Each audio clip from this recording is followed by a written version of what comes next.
Knowing about critters and critter control is important to getting you to a healthy harvest.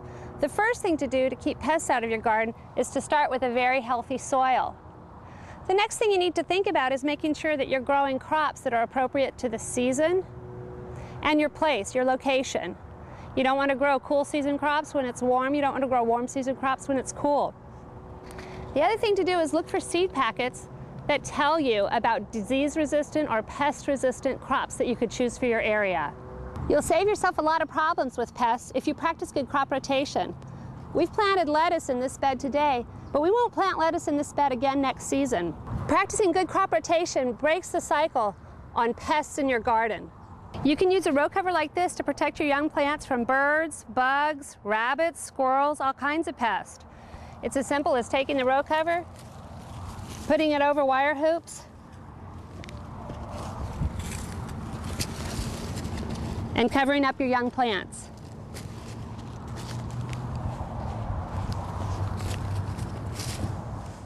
Burrowing pests like gophers can be excluded from the plants you don't want them to eat.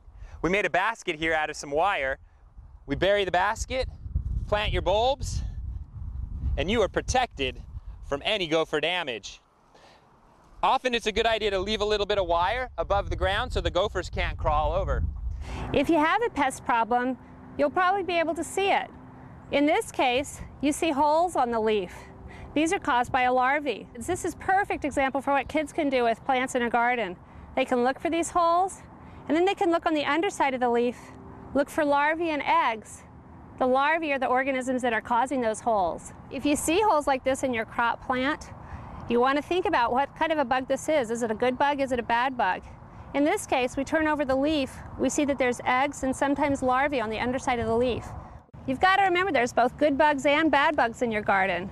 We invite the good bugs in by bringing in these California native plants. These plants are covered with flowers that attract flies, wasps, bees that are good for our garden area. I'm looking right now at several hoverflies on this buckwheat here. Those flies will lay their eggs, and their larvae actually eat other organisms that are detrimental in our garden. The buckwheat here, the California fuchsia here, and the coyote bush here are all plants that you can grow easily at your school that'll bring good bugs into your garden.